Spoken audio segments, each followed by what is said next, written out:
Olá, gente querida que nos assiste, que dialoga conosco neste momento, Lobo da Costa. É um prazer estar aqui de novo com vocês para conversarmos, entrevistarmos, enfim, resgatarmos as coisas do nosso Francisco, do nosso Instituto, da cultura de Pelotas e também da literatura do nosso Rio Grande do Sul, Brasil e mundo. Hoje nós temos uma pessoa muito especial, muito querida, que é a Inalva Nunes Frois. Tudo bem, Inalva? Tudo ótimo, tudo bem. Bem, a Inalva, eu me lembro, isso eu vou dizer já, que foi um aniversário da Inalva, que tinha um título, né, no Boteco da Inalva, não era isso? Foi. Era um aniversário que ela me convidou e lá eu disse para ela, Inalva, quem sabe tu não queres participar conosco do nosso Instituto Francisco Lobo da Costa? E a Inalva achou ótimo e aceitou. Sim. E desde lá ela está conosco nesse instituto, que é um orgulho para nós, né? E é muito gratificante porque, através dele, nós podemos conversar com diversas pessoas amantes da literatura, das letras e das artes. Então, hoje, a entrevistada, a querida Inalva, e eu sempre pergunto, vocês já sabem, quem é Inalva Nunes Frois? Bem, Ângela, a Inalva é uma professora que, após a aposentadoria, resolveu escrever. Eu fiz um curso de literatura criativa com a Hilda Simões Lopes. Meu primeiro, assim, a minha primeira intenção de escrever alguma coisa. Na verdade, porque eu não estava fazendo nada na época, né? Aí fiz o curso de 1 ano.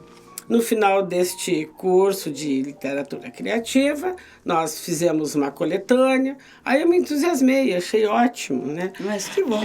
E aí, mas também continuaram os cursos, mas eu não sei por que não continuei no curso da Hilda.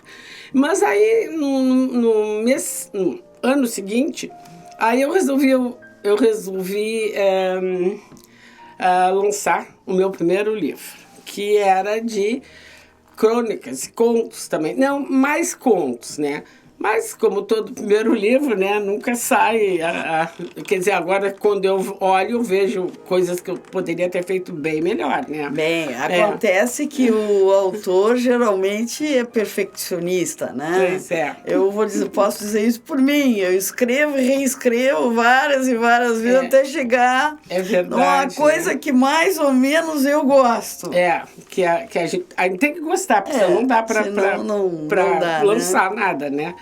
E aí depois eu fiz o segundo também, que era contos, sobre crônicas, contos. E depois eu fiz um de memórias de um senhor, o título é Seu Simões, de Portugal para o Brasil. Que é as memórias dele, né? As memórias dele. Sim. Mas não tem nada a ver com o João Simões Lopes Neto. Não. Eu sei que não tem, mas eu estou só dizendo. O Seu Simões podia ser né? Pois é, muita gente. Aí como é que até saiu no Diário Popular, assim, Seu Simões de Pelotas, uma coisa assim. Só falta um crítico dizer, Seu Simões é embasado no João Simões não, ainda Lopes bem que não. Aí é complicado. Aí aquele que não leu e comentou. Isso, não. É um senhor, as memórias dele. Sim. Eu sei. Eu sei disso. Está na Torre do Tombo, na biblioteca do Instituto Camões, em Portugal. Foi muito bom. Foi bem apreciado. Agora, acho que no segundo semestre, aí eu pretendo lançar mais um livro, acho que é Cronicontos, Ah, que bom. Porque o meu gênero é conto, né? Sim, sim. Eu adoro contos. Só o Astrogildo que dizia poetisa. Eu não sou poetisa, eu sou contista, cronista, né? Te lembra? Ela sempre dizia, vamos chamá-la agora a poetisa. Pois é. Mas até, eu posso dizer que eu também estava lá, o Astrogildo nos pediu para mim e para ti que nós declamássemos, né, um poema, né? E não, pior, te lembra? Mas o pior é que eu achei que não, eu esqueci, foi uma coisa aquele dia no jantar, assim. Eu acabei declamando um poema do Francisco Lobo da Costa, que é A Alguém, que Sim. é aquele poema que vocês aqui já devem ter escutado várias vezes, que é um poema que o nosso Francisco Lobo da Costa fez depois de estar separado da Elvira, né? Depois do fatídico noivado, depois que ele foi para Jaguarão, etc. Então, ali ele fala do seu amor por ela, mas não quer citar o seu nome. Então, ele coloca a alguém. E esse alguém é a Elvira. Com certeza. Mas, e aí, digamos assim, com relação ao Francisco Lobo da Costa, quando que tu o conheceste? Olha, realmente, Ângela, eu conheci... É claro que a gente conhecia aqueles versinhos, aquele ranchinho, né? Mas eu vim a conhecer o Lobo da Costa, a mesma obra, ler, quando eu entrei no Instituto, né? No Instituto Lobo da Costa, quando tu me convidaste, na verdade. Aí eu comecei a ler o teu... Tu tens aquela obra, que é a obra completa, aí comecei a estudar, né? A ler. Realmente foi no Instituto. E é um trabalho maravilhoso que o Instituto faz, porque nós, assim, até, né? Participantes, diretores, nós somos obrigados a divulgar e a criar em cima desse tema, né? Que isso aí eu acho incrível, maravilhoso. Que bom, isso é muito bom, né? Porque aí já nos ajuda, né? A enaltecer um poeta, sim, um dramaturgo, um contista, um cronista, um romancista, jornalista, ensaísta, e vai, né? Na verdade, que é o Lobo da Costa. Aquela poesia, aquele ranchinho, não deixa de ser um conto, né? Não deixa de ser um conto, então eu acho muito... E outra coisa, eu vi que sempre tu perguntas, como é que foi a leitura? Claro, eu leio bastante, li bastante. Mas eu não tinha, quando eu era, assim, 7, 8 anos, 9, eu tinha uma biblioteca inteira à minha disposição, assim, mas eu não tinha orientação nenhuma, de nenhum adulto para dizer, vai ler Monteiro Lobato. Vai ler Lobo da Costa. Isso, que é bom. Não, eu chegava lá, eu lia até os autores russos, né? Sim. Até os autores russos eu lia. Eu não entendia muito bem. Mas o que eu queria dizer é o seguinte, que eu li aquilo e mesmo com pouca idade eu sentia que por trás daquela história, né, daquela história escrita, havia outra história, né, outro que a gente teria que decifrar e entender. Claro. Daí o meu amor, o que eu gosto de escrever, o meu gênero preferido é o conto, né? Porque ele traz tudo isso aí, né? Isso é verdade. O conto cada um tem algo que mais preza, né? Então, com certeza. Isso é do escritor. Mas nosso Francisco Lobo da Costa, como eu estava dizendo, ele tem várias coisas ainda para serem resgatadas, né? Nós, quando iniciamos no Instituto, sabemos de algumas poesias que eu já tenho, inclusive, e vamos publicá-las assim que possível, ou no Caleidoscópio, ou numa outra publicação, né? Que são algumas poesias que o nosso querido Luiz Borges, meu amigo especial e era diretor do nosso instituto, meu colega lá do IFSUL, ele que pesquisou em jornais e descobriu esses poemas que ainda não tinham sido publicados. E agora nós vamos fazer essa publicação, certamente.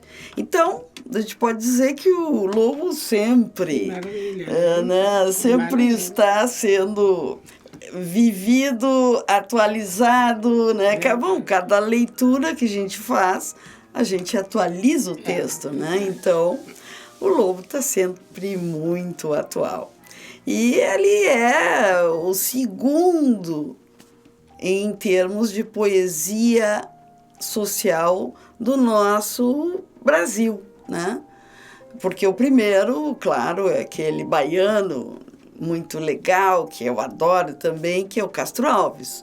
E o segundo é este pelotense maravilhoso, que eu amo de paixão, que é o Francisco Lobo da Costa.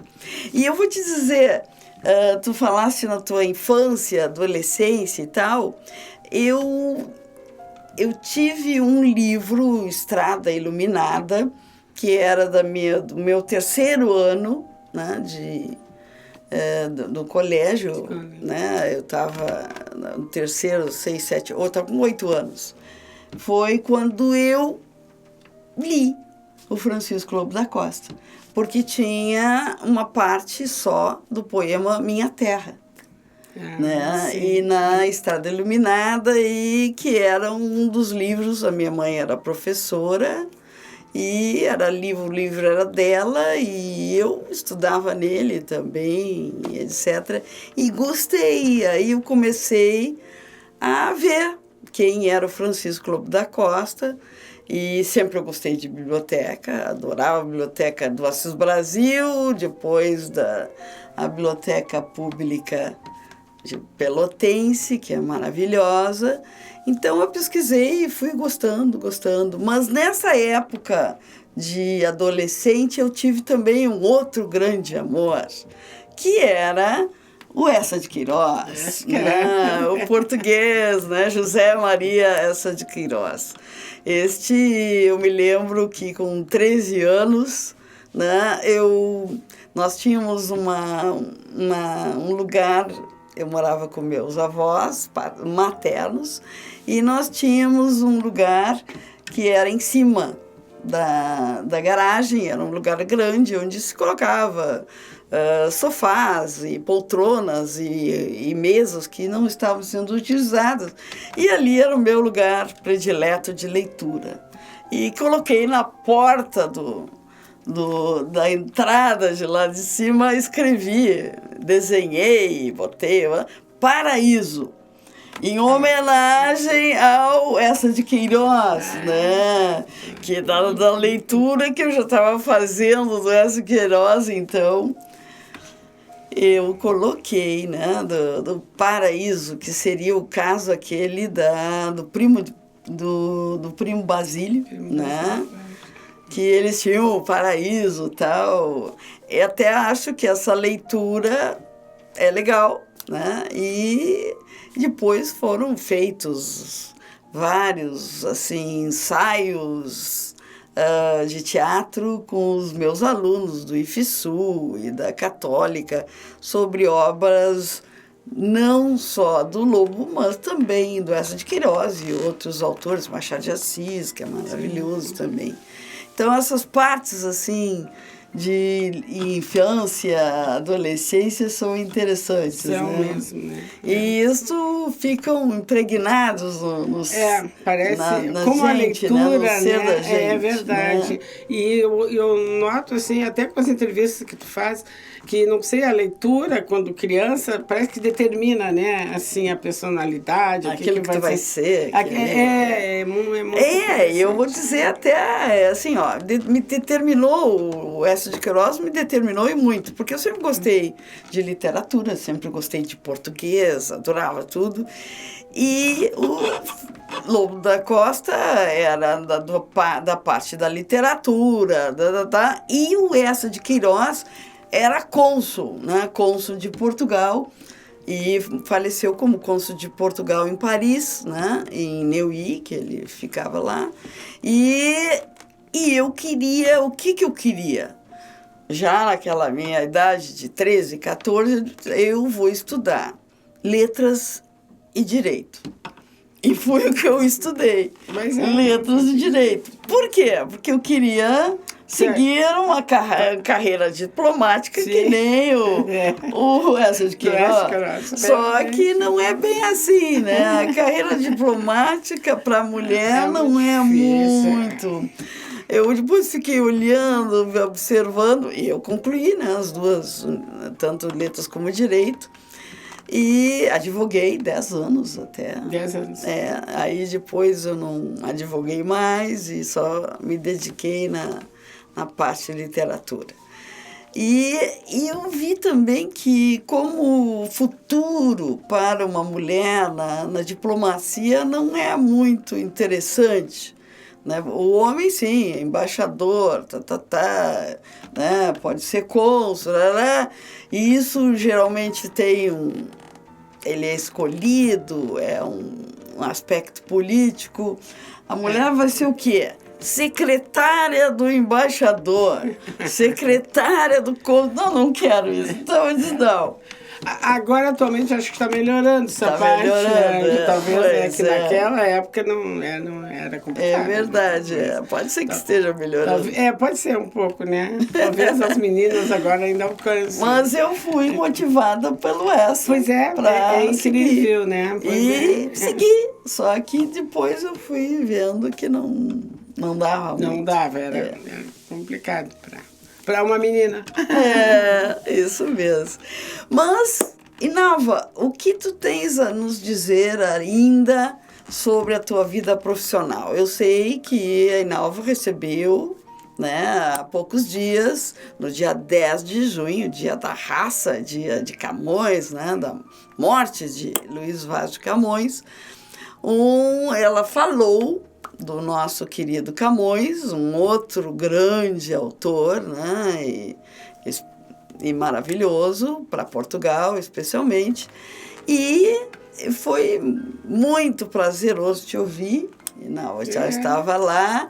Obrigada. E tu contasse as particularidades do Camões. E uma das particularidades que tu colocasse ali, eu sempre dizia para os meus alunos, Camões prezava tanto a sua obra, que é a epopeia, né? O que é uma epopeia? A epopeia são os grandes feitos de um herói que representam uma nação.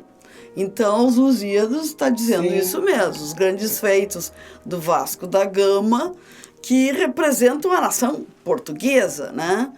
E ele estava escrevendo já há muito tempo os Lusíadas, naqueles manuscritos, né, de pergaminho enormes e pesados, com um rolo de madeira, etc. Com muito sacrifício. Muito sacrifício. Exilado, exilado fora de Portugal. Né? Na época, ele estava num navio que foi... Infelizmente, o navio afundou, estava com a sua companheira, mas o que ele fez? Ele pegou o manuscrito, salvou o manuscrito, e eu nem sei como é que ele conseguiu. Diz a lenda, né? Diz a lenda, né? Diz a lenda, ninguém viu. Mas vamos acreditar. É que ele salvou o manuscrito e perdeu a moça lá a Dinamene, que era sua amada na época. Desapareceu no mar. Isso meus alunos achavam engraçado. Então eu acho que é uma lenda, né? Mas eu acho que é possível. De repente.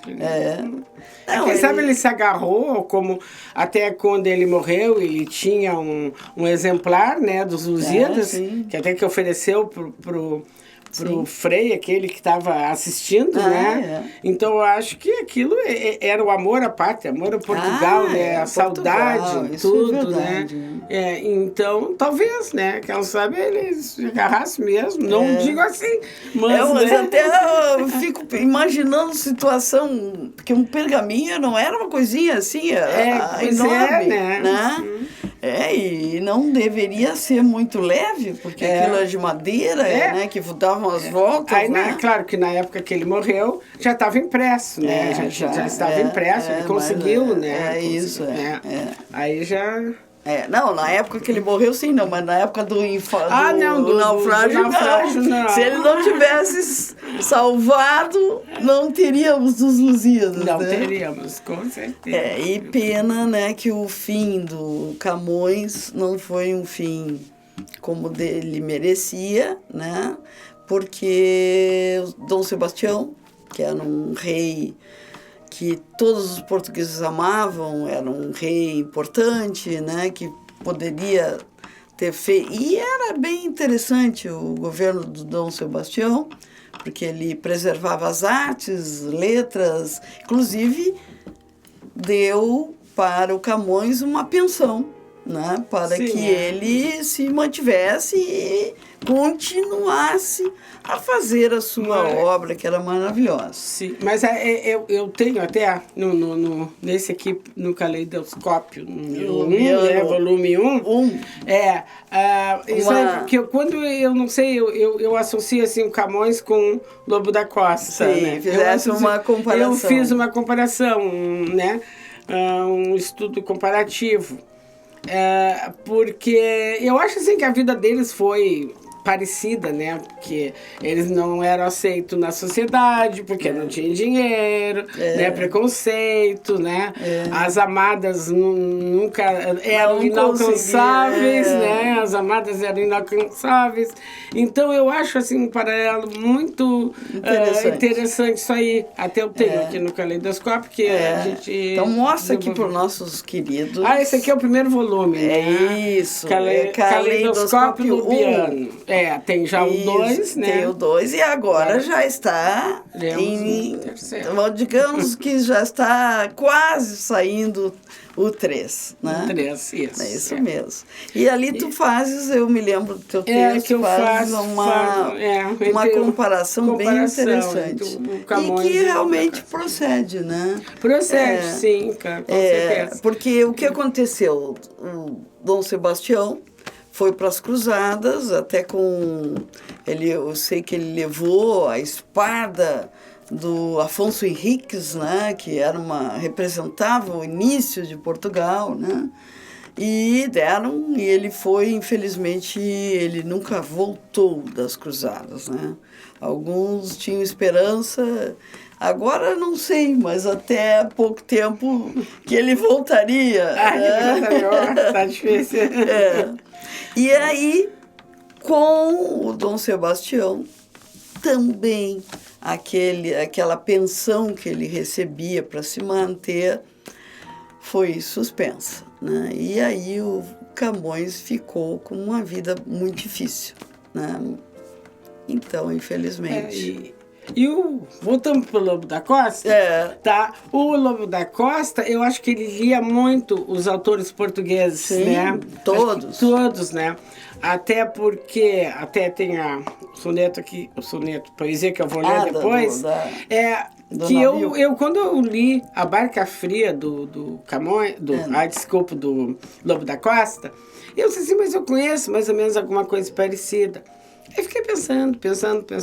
Aí depois, eu pesquisando, eu vi que o Almeida Garré, o autor português, sim, tem... A dele se chama Barca Bela, né? E que a poesia ficou tão famosa que virou uma canção, um fado, que é lindíssima, né? Bem lindíssima, muito bonito. Aí o Camões fez A Barca Fria. Eu acredito também, fiz um estudo comparativo que inspirado na Barca Bela do Almeida Garré. Acho que isso é interessantíssimo. Então, ele lia muito, eu acho, os autores portugueses. Tanto, né, que dá para provar com essas descobertas, dá para provar, né? Que ele realmente lia. Ele frequentava a biblioteca e lia mesmo, né? Era muito importante. Muito. E vale muito a pena estudar a obra dele. Isso é verdadeiro. Com certeza. Isso é muito bom.